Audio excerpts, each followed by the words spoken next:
Olá pessoal, tudo bem? Sejam bem-vindas e bem-vindos ao canal do YouTube do PUC-Q. Eu sou o Lucas, professor de Geografia. Pessoal, esse é o vídeo da segunda parte da aula sobre migrações. Na aula anterior a gente observou um pouquinho ali sobre os movimentos, as migrações que ocorrem de forma interna, principalmente aqui no cenário brasileiro. Pontuamos também alguns exemplos referentes mais uma vez ao cenário brasileiro, aos fatos que acontecem aqui no Brasil referente a migrações. Então, nessa segunda parte da aula, a gente ainda falando de Brasil, a gente vai abordar aí a evolução histórica, de como a migração aconteceu aí ao longo dos anos no cenário brasileiro. Não a separei por séculos aí, para ficar mais fácil aí da gente estar visualizando. Quais foram os movimentos que as pessoas fizeram aí por toda a história brasileira, correto? Então, começando aí, século XV. Século XV, o que a gente vai ter, pessoal? Qual que é o grande marco aí do século XV? 1500, chegada dos portugueses na costa brasileira. Então, a primeira ocupação que a gente teve aqui no Brasil, o primeiro movimento migratório que a gente teve aqui no Brasil foi a ocupação do litoral, certo? Pelos portugueses, pela chegada dos portugueses. E da ocupação desse litoral, o que a gente teve aí? A extração do pau-brasil, correto? Então, além desse primeiro movimento migratório, a gente também teve a primeira grande extração de um produto brasileiro, o pau-brasil, tá? Então, século XV, vamos colocar aqui, ocupação do litoral.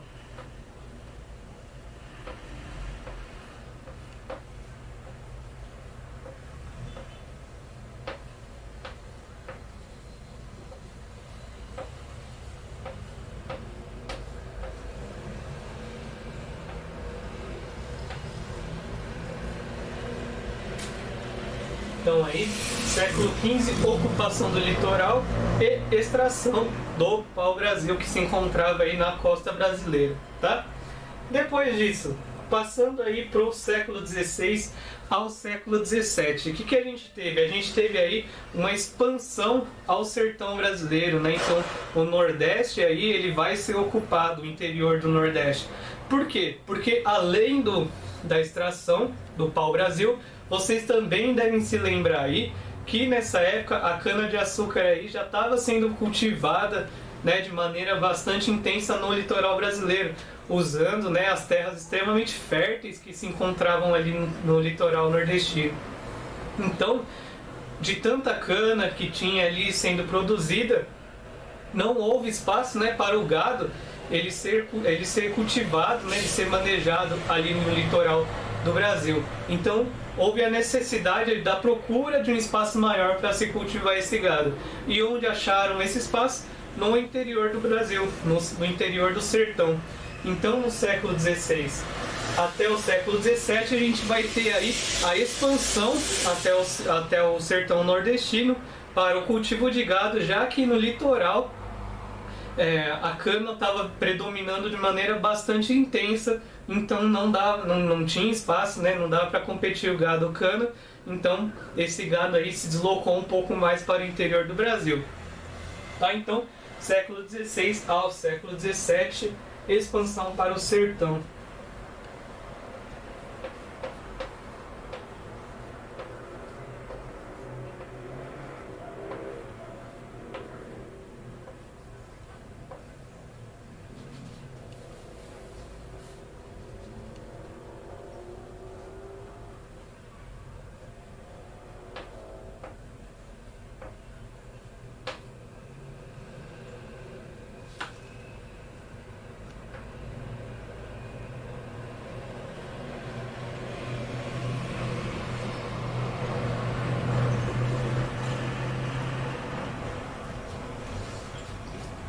Então, por fim, ao século XVIII, nessa primeira parte aqui da lousa, o que a gente teve aí no século XVIII? A gente teve a expansão, novamente, das pessoas rumo a outros estados, além ali da ocupação do litoral e do Nordeste.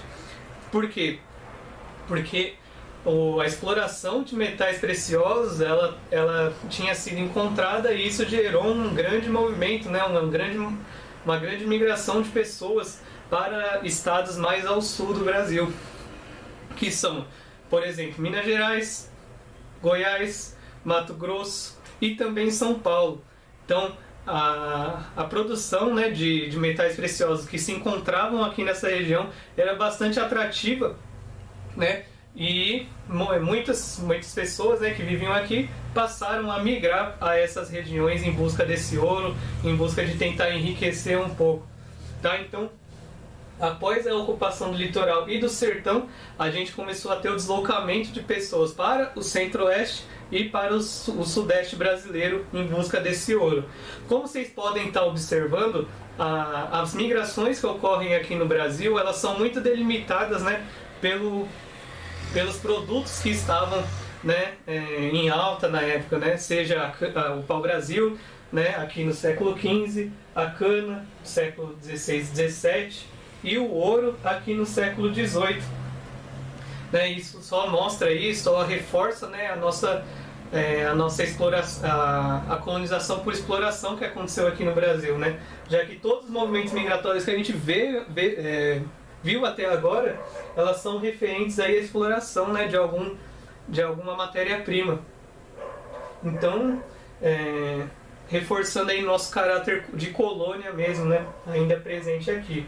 Então, vamos colocar aqui no século XVIII a expansão para outros estados que a gente pode pontuar: Minas Gerais, Goiás, Mato Grosso e São Paulo. Então, a exploração, né, aurífera, a exploração do ouro aconteceu aí principalmente aqui nesses 4 estados. De forma ainda mais intensa nos 3 primeiros, Minas Gerais, Goiás e Mato Grosso, e de forma um pouco menos intensa, mas também presente aqui no estado de São Paulo. Correto?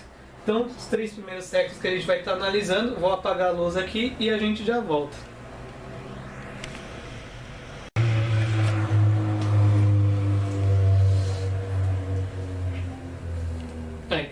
Então, continuando aí o nosso estudo, né, sobre as migrações que aconteceram aqui no Brasil, né, o histórico delas, vamos falar aí também do século XIX e do século XX.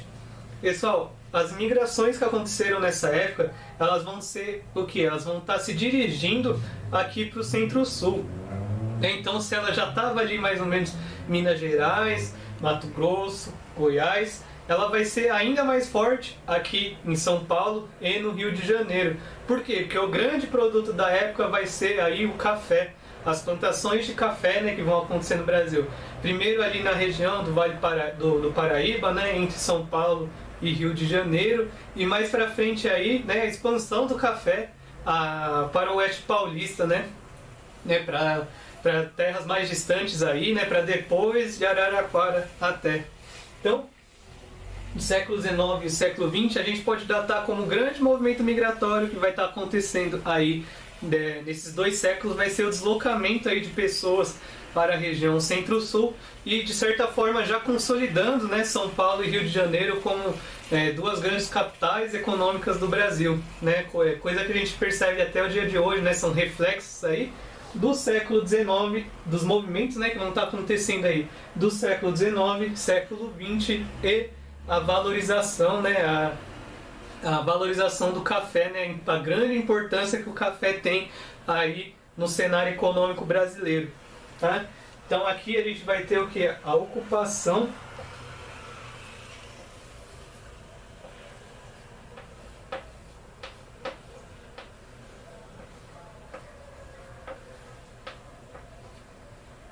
intensiva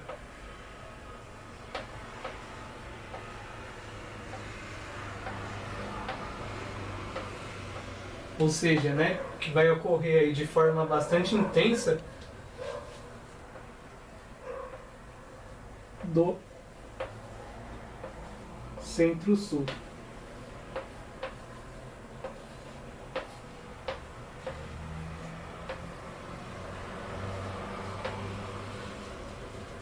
Então, mais uma vez, a gente vai ter aí, né, um produto, né, uma matéria-prima, né, uma matéria-prima de grande valor de exportação, né, gerando aí novamente um deslocamento de pessoas, assim como aconteceu com a cana, né, com a pecuária, e agora vai acontecer aí com o café.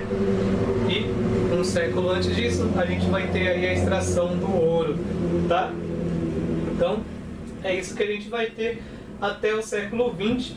Aí, se vocês lembrarem, né, se vocês se recordarem, mas não se preocupem que vocês também vão estar abordando isso em História do Brasil, né, com a professora Raquel. Ali, em 1929, a gente vai ter a crise econômica, né, de 29, a famosa crise econômica de 29. A gente vai ter a subvalorização do café, né? Então o café, que até então ele estava extremamente valorizado, né, até essa data de 1929, ele perde todo o seu valor, tem uma grande concentração, né, desse insumo aqui no Brasil. Então o presidente Vargas, né, que tinha acabado de tomar o poder, ele faz aquela famosa queima, né, dos excessos de estoque de café para tentar valorizar esse produto. A gente vai ter os processos de urbanização acontecendo, né, principalmente nas grandes zonas cafeeiras da época, né, a exemplo do que estava acontecendo aqui em São Paulo e Rio de Janeiro ainda. Então a gente vai ter a urbanização, a modernização dessa época, né, a industrialização dessas duas regiões, São Paulo e Rio de Janeiro, até a gente chegar mais ou menos aí em 1960, né? O que vai estar acontecendo ali? Como essas regiões já estavam de certa forma se saturando, né? São Paulo e Rio de Janeiro, elas estavam ficando bastante cheias, né, de pessoas, né? Já tinha uma grande população concentrada aí nessas duas regiões. O plano do governo da época, né, da ditadura militar, né, dos militares dessa época, era o quê? Era se interiorizar o território brasileiro, ocupando novas regiões, né, que a gente pode chamar que eram vazios demográficos. Vazios demográficos são regiões com uma área bastante grande, porém com uma quantidade muito pequena de pessoas, né, uma quantidade quase insignificativa de pessoas. Então, a intenção dos militares era ocupar também essas regiões, que a gente pode pontuar aí, a Amazônia principalmente, tá? Como o grande vazio demográfico brasileiro. A gente também tem a região da Campanha Gaúcha, né, que é no extremo sul brasileiro, mas nessa época aqui, os esforços vão se concentrar em deslocar pessoas para a região da Amazônia. Então, a gente vai ter aí obras, né, que vão ocorrer, né, para tentar deslocar as pessoas até a região na região norte do Brasil, como por exemplo a construção da Transamazônica, né, que é uma região bastante uma rodovia, né, bastante grande, e vai interiorizar, né, vai passar pelo território praticamente inteiro da Amazônia. A gente vai ter a construção da Zona Franca de Manaus também nessa época, tudo na tentativa aí de ocupar essa região norte brasileira que ela era e ainda é caracterizada como um vazio demográfico, correto? Então, o plano aí dos militares é fazer mais ou menos aí parecido com o que o Juscelino Kubitschek fez ali ao transferir a capital do Brasil do Rio de Janeiro até Brasília. Então, essa simples mudança de capital aí fez com que também se deslocasse um grande volume de pessoas para o centro-oeste brasileiro. Tá? Então a gente também pode estar pontuando aí a construção de Brasília como um grande movimento migratório. Porém, como o centro-oeste já estava de uma certa forma ocupado, né, algumas regiões, eu não coloquei aqui, mas vale ter essa ressalta aí.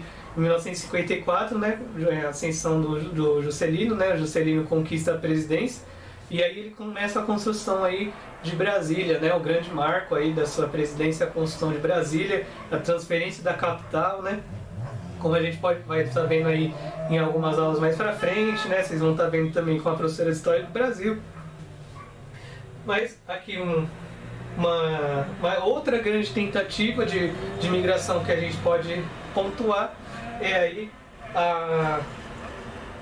as obras, né, realizadas ali na região amazônica, é o que a gente chama de frentes pioneiras, né, rumo à Amazônia. Então, a tentativa de deslocar, de gerar migração aí para a região norte do Brasil. Então, vamos colocar aqui frentes pioneiras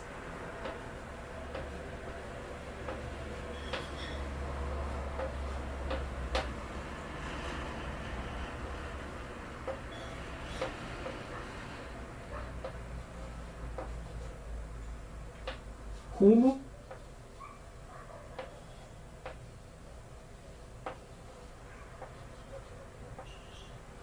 a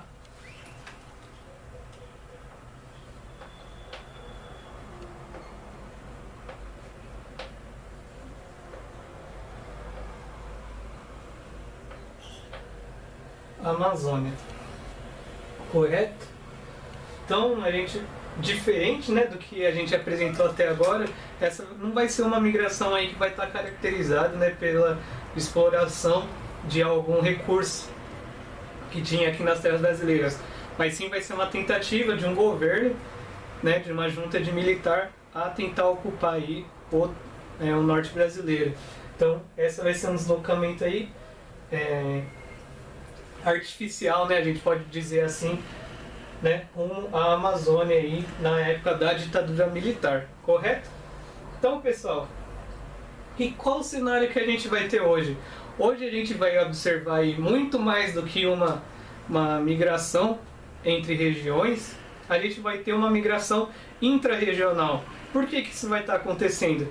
Porque hoje a gente vai ter uma urbanização já bastante avançada, né? Não totalmente e não inclusiva, né? Ainda bastante concentrada, mas a gente vai ter a presença de alguns polos econômicos, né? Em algumas regiões, né? O crescimento do interior de certas regiões e também alguns processos, né? Alguns movimentos de migração, de retorno, aí já não é mais interregional, é intra-regional, é entre regiões, mas a gente vai estar observando também esse processo de migração de retorno, principalmente de nordestinos que vieram até o Sudeste, vieram até São Paulo, por exemplo, e vão estar retornando a sua terra ao Nordeste. Então a gente vai ter também esse processo de migração de retorno acontecendo, mas o principal vai ser aí, observado, vai ser a migração entre a própria região. Então o deslocamento aí, principalmente das metrópoles, né? Vamos pegar aqui o caso de São Paulo. A migração do centro de São Paulo, daqui da região de São Paulo mesmo, para o interior, para as cidades próximas, né, como Jundiaí, Campinas, ou mais distantes até, como São Carlos, Araraquara, Ribeirão Preto. Então a gente vai ter esse deslocamento acontecendo hoje de forma muito maior do que as migrações entre estados, por exemplo. E aí vão ter diversos motivos aí, como eu já citei alguns, mas também a gente vai ter o que? A saturação da zona urbana. Então a zona urbana já vai estar bastante inchada de serviços, de pessoas, de falta de emprego, né, nessas regiões. Então aluguéis muito caros, né, tanto para se morar quanto para se iniciar algum tipo de comércio. Então regiões pouco mais afastadas da metrópole de São Paulo, elas são mais atrativas, né, elas têm uma menor competição de mercado, às vezes aluguéis mais baratos, um mercado não tão saturado ainda. Então isso se tornou muito atrativo para que empresas, né, e ainda mais somados a incentivos fiscais que essas regiões davam, né, como a isenção de alguns impostos, isso se tornou muito mais atrativo de você instalar ali uma sede sua no interior de São Paulo, por exemplo, do que na própria capital de São Paulo. Então, isso gerou, né, uma grande movimentação de pessoas se deslocando da capital para o interior, né, do estado, por exemplo. Então, hoje, essa migração aí entre a própria região, ela é muito mais observada do que a migração aí, por exemplo, do Paraná até o Mato Grosso, certo? Ou da forma que aconteceu já em séculos anteriores, com o deslocamento do litoral até o Minas Gerais, Mato Grosso, para exploração de ouro, certo? Então, o que a gente vai ter hoje aí são as migrações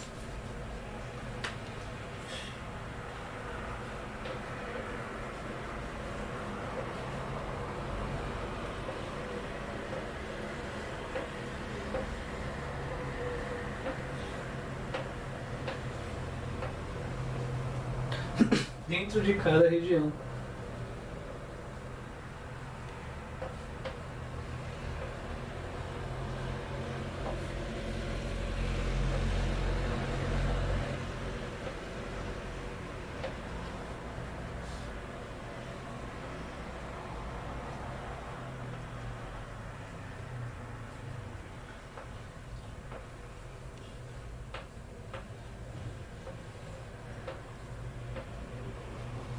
certo? Então pode ter ficado um pouco vago aqui, mas a gente vai abordar, né, esse tema aqui de imigração intra-regional nas aulas que a gente for falar de urbanização e industrialização também, correto? Então, só retomando aqui, século XIX, século XX, ocupação intensiva do Centro-Sul brasileiro, né, principalmente aqui na região sudeste, mais especificamente São Paulo e Rio de Janeiro, para a exploração do café, né? Então vale lembrar aí que ele vai se iniciar ali na região do Vale do Paraíba, né, para a extração do café, e depois ele vai se deslocar até o oeste paulista, também, né, para a exploração do café, e também um pouquinho ali do norte do Paraná. Em 1960, frente pioneira rumo à Amazônia, né, vão ser regiões, vai ser um tipo de migração que vai acontecer aí, incentivada pelo governo da época, pela ditadura militar da época, para gerar, né, um deslocamento de pessoas até esse vazio demográfico que era a Amazônia. E hoje a gente vai ter aí as migrações dentro de cada região, pelos motivos aí que a gente acabou de citar, tá? Então, a gente pode simplificar aí a evolução histórica da migração no Brasil a partir desses séculos aí.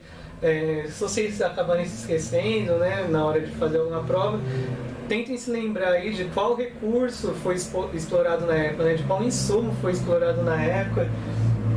Né? Então você pode pegar essa ajuda aí da história para se lembrar de que tipo de migração aconteceu na época, tá?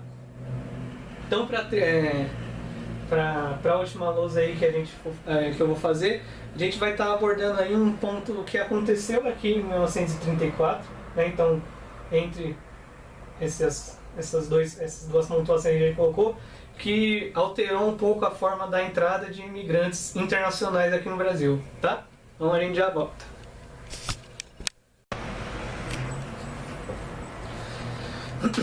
Então, para a última parte aqui da aula, né, vale ressaltar aí, em 1934, um tipo de lei que foi promulgado para realizar uma espécie de filtro aí de pessoas que entravam no Brasil, né, portanto de imigrantes que vinham ao Brasil. Esse pacote de leis ficou chamado aí de Leis Restritivas à Imigração de 1934, né? Então, durante aí o governo de Getúlio Vargas. Que leis são essas? O que está incluso aí nesse pacote de leis? A lei da cota dos 2%, a lei da seleção profissional, da seleção doutrinária e da seleção sanitária. O que vai ser aí cada lei? A primeira dela, a da cota dos 2%, vai dizer aí que o número de imigrantes aí que teve no Brasil nos últimos 50 anos, somente 2% desse número poderia entrar a partir dessa lei. Então vamos dizer, por exemplo, que 100 espanhóis entraram no Brasil aí nos últimos 50 anos antes dessa lei. Então, a partir desse ano, 1934, pela cota dos 2%, como tinham entrado 100 espanhóis nos últimos 50 anos, só poderiam entrar aí 2 espanhóis a partir desse ano. A única nacionalidade que estava isenta aí nessa lei são os portugueses. Tá? Eles eram únicos aí que não entravam aí na lei da cota dos 2%. Mas todas as outras nacionalidades aí vão estar inclusas aí nessa primeira lei. Tá, então já é um filtro bastante grande aí no número de pessoas que entraria no país a partir dessa data. A segunda delas, a da seleção profissional, vai estar dizendo aí que 80% desses imigrantes que entrariam no Brasil deveriam ser agricultores. Então, já a partir desse primeiro filtro aqui dos 2%, ele seleciona ainda mais, né, as pessoas que estariam entrando no Brasil, já que 80% delas deviam ser agricultoras, certo? Terceira lei, seleção doutrinária. Então, qualquer pessoa, qualquer imigrante que tivesse algum problema político com seu país, a sua entrada no Brasil seria negada. Tá? Então, ela não poderia ter nenhum problema de cunho político aí com o seu país de origem. E, por fim, a última seleção aí vai ser a seleção sanitária. Então ela estaria vetando aí a entrada de pessoas deficientes, né, ou que tivessem alguma moléstia contagiosa. Então vocês podem observar aí que esse pacote de leis, ela consegue restringir de fato, né, a entrada de imigrantes no Brasil, já que a partir dessa data aí a imigração no território brasileiro vai cair de maneira considerável, tá? E após isso, a gente pode ressaltar também que o Brasil, ele era um país de imigração, né? Ele era atrativo, seja por propaganda do governo ou por ser realmente atrativo, né? De explorar as terras, né? que eram abundantes nessa época, né? A partir ali da segunda metade, né? do século XX, né? Então depois de 1950, o Brasil vai se tornar aí não um país de imigração, mas um país de emigração. Então muitas pessoas vão estar saindo do Brasil, muitos brasileiros vão estar saindo do Brasil em busca de chegar em outros territórios, né, em busca de melhores condições de vida, de emprego melhor e algo assim. Então o Brasil deixou de ser um país atrativo para ser um país emigrante, né, em que mais pessoas vão sair do que entrar nele. Um exemplo aí que a gente pode estar citando disso é o caso dos decassegues, né, que vão acontecer ali na década de 80, 1980, né, de filhos de imigrantes japoneses que vão estar retornando ao Japão em busca de trabalho. Então isso aí vai pontuar, né, de certa forma, o caráter emigratório que o Brasil vai ter, né, ali na segunda metade do século XX, e é assim que acontece até os dias de hoje, tá? Até o presente momento. Então, pessoal, a gente termina aí essa parte aí falando de imigração, né? A gente abordou aí as migrações internas, né? A gente abordou o histórico de migração. Então, a gente termina aí, né, esse assunto. Qualquer dúvida vocês podem estar contatando aí a gente pelo e-mail, pelos comentários. Vocês escolham aí da melhor forma que vocês quiserem, da sua preferência, certo? Então, muito obrigado, pessoal. Tenham um bom dia, uma boa noite, uma boa semana, bons estudos e até mais.